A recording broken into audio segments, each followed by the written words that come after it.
Bagaimana cara bertaubat dari dosa atau maksiat yang sering dilakukan? Apakah cukup dengan istighfar atau harus dengan sholat taubat, Ustadz? Akhi, kan sudah kita sebutkan tadi bahwa syarat taubat itu ada berapa? 3. Yang pertama apa? Meninggalkan dosa saat taubat. Yang kedua apa? Menyesali. Yang ketiga apa? Berniat kuat untuk tidak balik lagi. Nah, apakah kita disyariatkan sholat taubat? Silahkan, boleh. Ya, tapi itu bukan syarat. Bukan syarat diterimanya taubat. Kalau mau sholat, silahkan, gak masalah. Sunnah saja. Ya.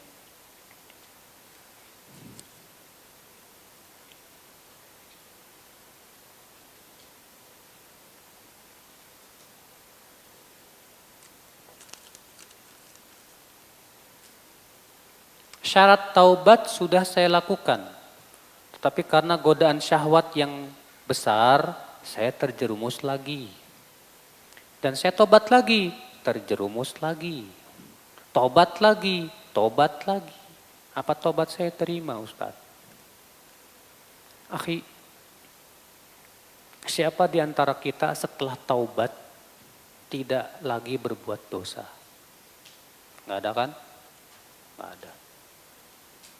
Tapi seorang mukmin itu kata Rasulullah jangan sampai masuk ke lubang yang sama. Ya, maksiatnya itu lagi, dari kemarin itu lagi. Kalau antum jatuhnya kepada maksiat yang sama itu lagi, itu berarti antum blow on. Ya. Seharusnya kita berpikir, kenapa saya kok bisa jatuh kepada dosa yang sama itu terus? Harusnya kita bersungguh-sungguh meninggalkan dosa itu pertama. Yang kedua, cari sebabnya kenapa.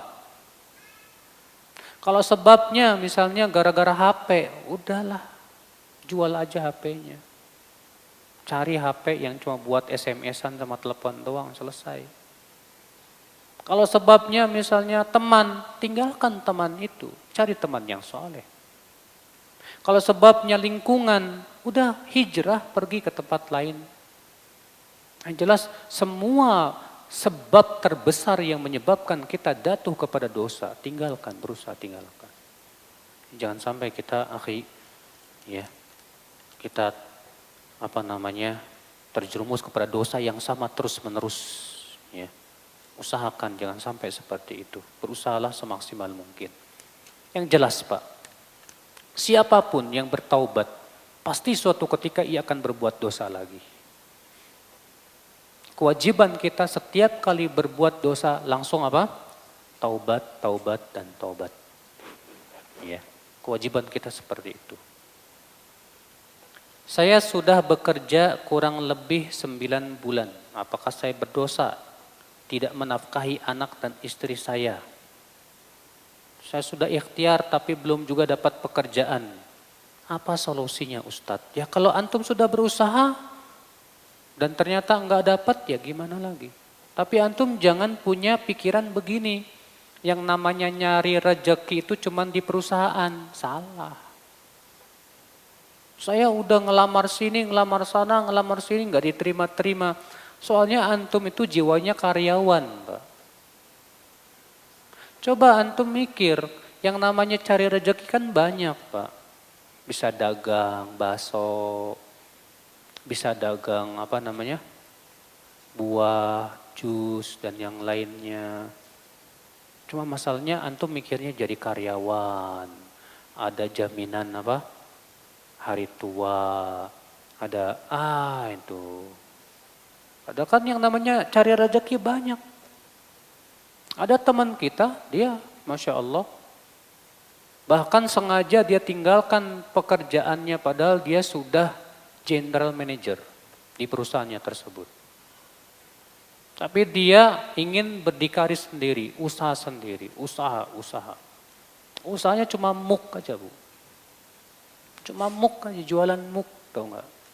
Ya. Tapi subhanallah, kata dia, Om Z saya melebihi gaji saya dulu, Ustaz. Ya, artinya banyak peluang kok untuk bisa kita berusaha. Ya, tanpa harus kerja di perusahaan. Zaman sekarang perusahaan banyak yang bangkrut. Susah perekonomian. Ya udah coba kita cari usaha lain. Tapi jangan dulu kita berpikir pas kerja saya pengen langsung dapat omzet yang besar. Salah.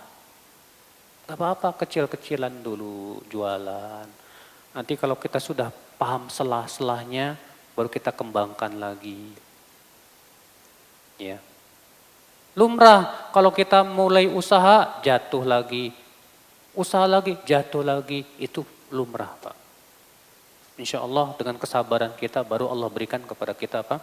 Kemudahan demi kemudahan. Banyak kok yang seperti itu. Kisah-kisahnya banyak juga.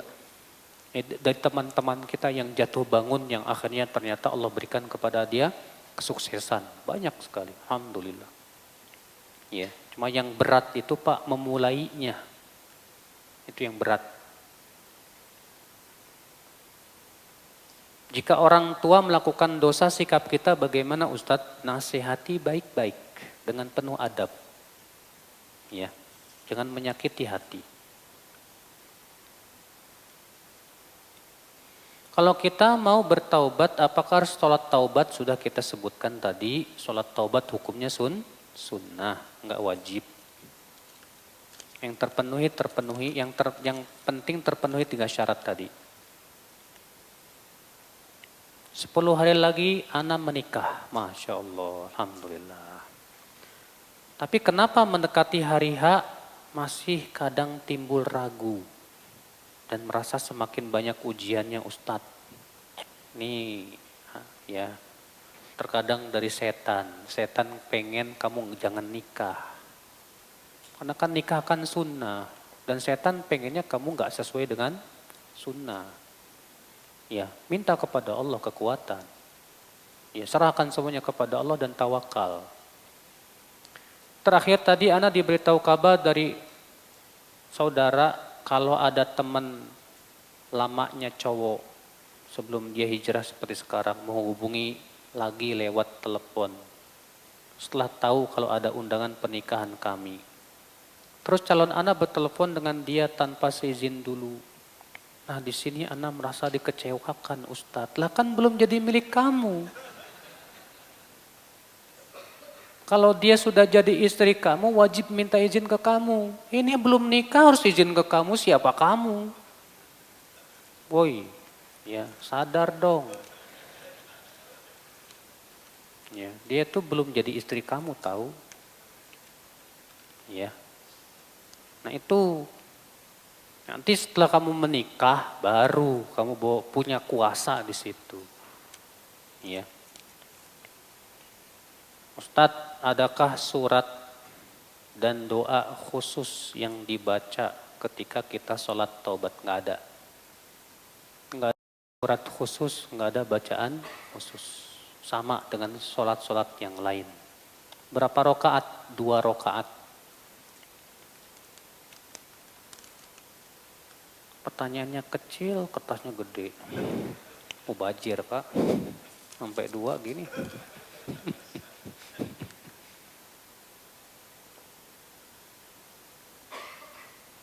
Uban udah banyak, apa yang dilakukan Ustadz? Disemir. Ya. Sementara menyemir, mewarnai rambut di zaman sekarang menyerupai kaum kufar. Salah antum nih. Justru mereka yang menyerupai Islam. Dan itu bukan syiar mereka. Yang namanya menyerupai itu kalau dilarang itu kalau itu jadi ciri orang kafir. Dan bukan ya, adapun kalau itu bukan ciri mereka enggak masalah, Pak. Nah, sekarang kalau misalnya orang kafir berjenggot, kita cukur jenggot gitu. Salah besar. Kenapa? Karena uban itu termasuk syariat Allah. Menyemir uban. Maka kalau mereka orang kafir melakukan menyemir rambut misalnya, maka kita juga semir, nggak masalah. Kenapa? Karena ini sesuai dengan perintah Nabi SAW. Tapi masalahnya Pak, orang kafir itu warna rambutnya emang udah begitu biasanya. Dan semirnya juga buat gaya-gayaan saja. Adapun kita menyemirnya karena mengikuti apa? Sunnah Nabi SAW. Makanya para ulama mengatakan menyemir rambut itu hukumnya sunnah muakkadah. Sunnah yang sangat apa? Ditekankan. Tapi ingat, jauhi warna hitam. Nggak boleh pakai warna apa? Hitam. Karena pakai warna hitam termasuk dosa besar. Ya. Jadi antum yang sudah banyak ubannya segera semir. Ya, terserah. Pokoknya jangan warna hitam deh. Mau hijau kek, mau merah kek, mau kuning kek. Asal jangan berwarna-warni aja Pak, merah, kuning, hijau.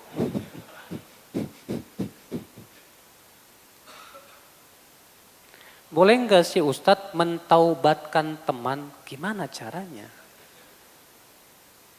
Mentaubatkan teman tuh maksudnya gimana? Kalau maksudnya menyuruh teman taubat, kamu taubat sama Allah. Gak masalah. Adapun antum yang mewakili teman, ya Allah, saya taubat buat teman saya. Gak bisa. Taubat gak bisa diwakili Pak. Emang ada badal taubat? Gak ada badal taubat. Adanya badal haji, badal umroh. Adapun taubat gak bisa diwakilkan. Hah? Kalau kita mohonkan ampun gak masalah, ya Allah ampuni teman saya. Jadikan ia bertaubat kepada Engkau ya Allah. Gak masalah. Ya. Adapun mentaubatkan maksudnya antum taubat untuk teman antum, ya gak bisa. Ya. Ini kayak orang Nasrani jadinya Pak.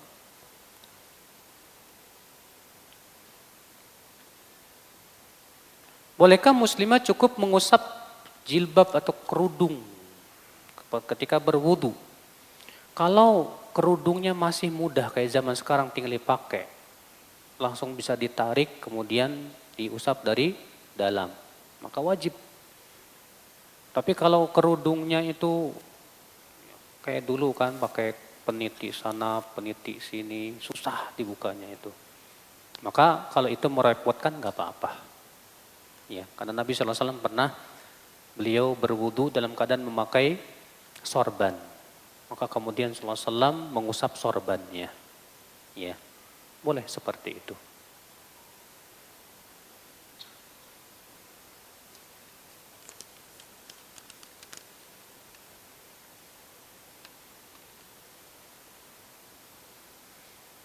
Bacaan taubat apa saja yang bisa kita amalkan dalam satu hari lebih dari 70 kali? Rasulullah SAW kan mengucapkan astagfirullah wa atubu ilaih 100 kali ya setiap hari. Itu kita ucapkan astagfirullah wa atubu ilaih setiap. Dan dalam satu riwayat disebutkan Rasulullah setelah selesai sholat duha mengucapkan rabbik firli wa tub alayya innaka antat tawwabur rahim 100 kali. Itu setelah sholat duha.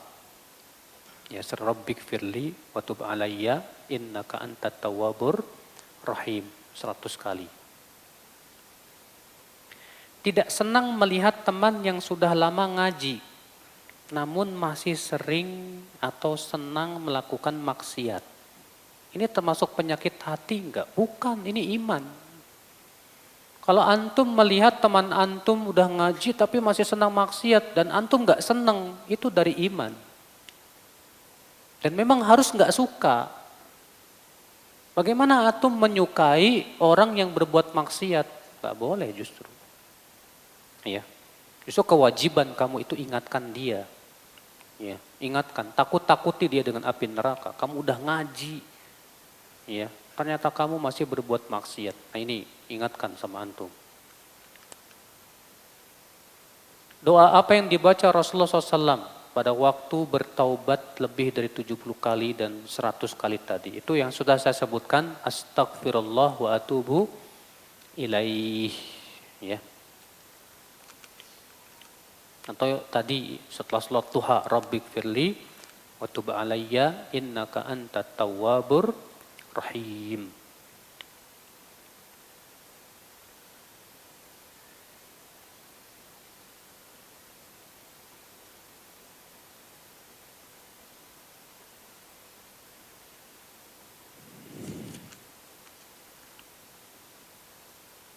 Ramadan tahun kemarin istri saya hamil sehingga tidak memungkinkan untuk berpuasa dan sampai saat ini masih menyusui. Bolehkah puasa Ramadan tahun yang lalu dibayar dengan fidyah? Kalau memang demikian, pendapat yang saya rojihkan, yang saya pilih untuk wanita hamil cukup bayar fidyah saja. Maka bayarkan fidyah untuk istrimu itu.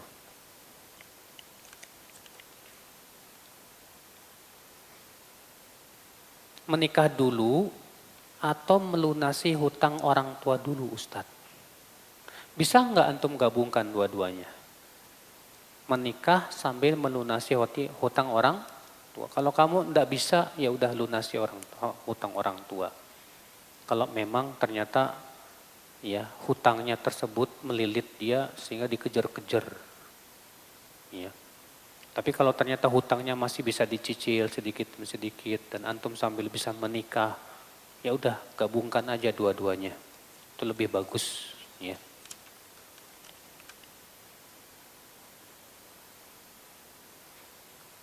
Memiliki aib yang sangat menyentuh hati. Aib menyentuh hati. Tatkala mengingatnya, seberusaha mungkin ana sembunyikan aib ini. Ada saja yang menyebarluaskan dan membicarakan. Ya udah, itu dosa dia. Kalau ada yang menyebarluaskan aib kita, itu pahala buat kita. Itu keuntungan buat kita, dosa buat dia. Maka kalau ternyata ada orang yang menyebarkan di media sosial tentang dosa kita, kita akan mengambil pahala dari dia pada hari kiamat. Kenapa? Karena dia sudah menggibah kita. Dia sudah merusak kehormatan kita. Dan merusak kehormatan saudara sesama muslim itu Pak. Dosanya lebih besar daripada makan riba Pak. Makanya Rasulullah mengatakan apa? Inna arba riba. Riba yang paling riba istitalatul mar'i ala irdi akhi. Seseorang merusak kehormatan saudaranya. Berarti merusak kehormatan saudara itu lebih berat dosanya daripada apa? Riba. Makan riba aja satu dirham riba sama dengan 36 kali berzina loh Pak. Ternyata merusak kehormatan seorang muslim lebih berat daripada makan riba. Bahaya besar. Makanya kalau ada orang yang menyebarluaskan aib kita, itu dosa buat dia. Iya. Apa hukumnya menjual barang KW? Sementara saya sudah katakan kepada konsumen bahwa barang tersebut KW dan konsumen setuju tidak merasa keberatan. Barang KW ini namanya sama enggak dengan nama yang asli? Kalau namanya sama enggak boleh, haram. Tapi kalau namanya beda, cuma mirip aja, enggak masalah. Ya. Nama aslinya Sony misalnya. Sama ini namanya apa? Sunni misalnya. Iya. Ya enggak masalah. Yang enggak boleh itu kalau dikasih nama yang sama. Nah itu penipuan namanya. Iya. Penipuan, haram hukumnya.